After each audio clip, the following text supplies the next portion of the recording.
And welcome back to the Dallas Cowboys training camp here in Oxnard, California. We're joined now by Cowboys owner Jerry Jones. And Jerry, thank you very much for having us again this year. Well, it's always a pleasure to shake that hand. I shook it the first time I ever walked out here after buying the Dallas Cowboys, and I was amazed then. I'm still amazed at how this works and getting to go to San Antonio. Well, thank you for being with us. Oxnard has, in fact, changed a lot here. We see the walls, the trees are gone. We're kind of getting closed in here a little bit. Well, everything's changing but you and me. Exactly. You look just like the Keep first telling them time I that. saw you. Nobody listens to us. Nobody listens to us.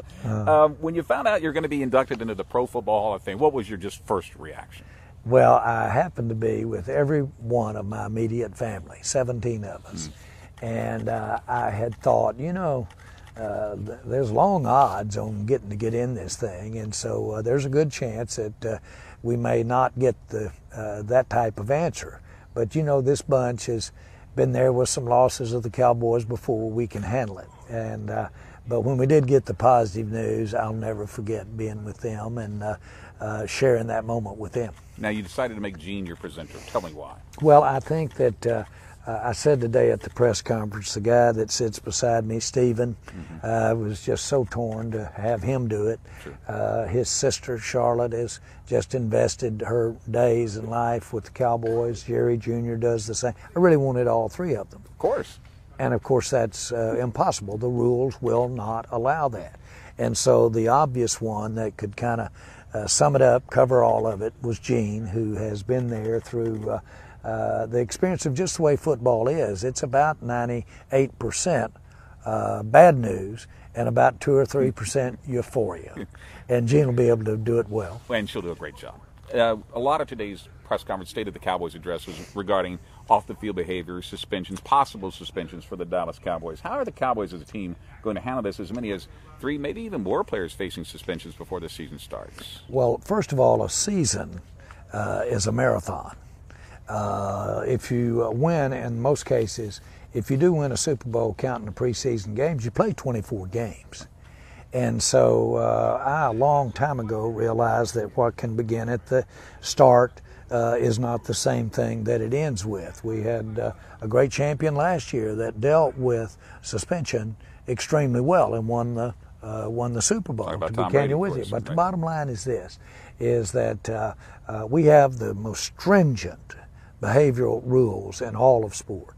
We have the strongest substance rules in all of sport. And so we have an accountability there. Now, having said that, and what is so important here is that I know firsthand, I know all the details of everything about Zeke as it pertains to domestic violence, and there's just none there. And so that really is pretty much given to me that won't be an issue. What we do have, though, is a case where Zeke, with his unique personality, he knows how lucky he is to have his gifts.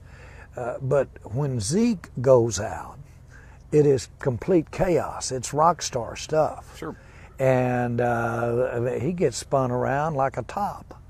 And so that's no excuse, but he's got some challenges. We have some challenges that he needs to work through. What I've had happen to me in the 29 years I've owned the Cowboys, I have been with many players as well as non-players that have worked through. And if you've got the right kind of stuff, you'll work through it. I think Zeke will work through this. You don't think he's going to be a problem off the field? No, not in his career. Absolutely not. Okay. I think Zeke is a player that we're going to all be grateful we've got on the team. And I think that at roughly just a little over 20, with everybody in the world telling you how absolutely great you are, being able to do about anything you want to do, having about everybody that you will look at love you, then I think he's just got to get used to that. And you can get full of yourself pretty easy. I'm not saying he is, but he'll get over this. Can Dak be better than he was last year? Is that even possible? Well, I think so, because repetition is such an important part of football. It's probably the most important part of getting better is repetition. And so he'll have had a lot more repetition He had a great experience his rookie year, if you want to look at a way to get better for the next year. And then he'll get a tremendous amount of repetition working with the players that he's working with. Yes, he can. His supporting cast can get better. The other side of the ball can get better. We can be a better team. Does his success help you kind of get through knowing that Tony Romo's no longer with you and not in camp this year for the very first time in almost, a decade and a half? Well, I would have never thought that I could sit here as maybe relaxed as I am and Tony not be on this team. I had such great respect for his ability to win games. I was always concerned, just as I was Aikman from the time he got here, about his availability, injury.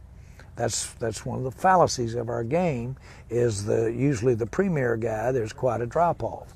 And so I would have thought I would have been singing the blues sitting here, knowing what Dak has shown, what he's capable of, his off-season. I feel good about him. You lost 4 defensive backs to free agency.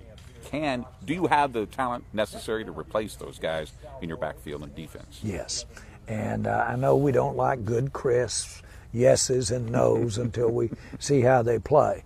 But as far as their talent is concerned, what is key here is we have the coaches in place that can put the scheme in place that they can play to in their first year in the NFL. That's key. I'm not saying that it's got to be plain Jane, but it's got to be a system that they can play at their very best. You saw Brown come in last year and be outstanding as a rookie.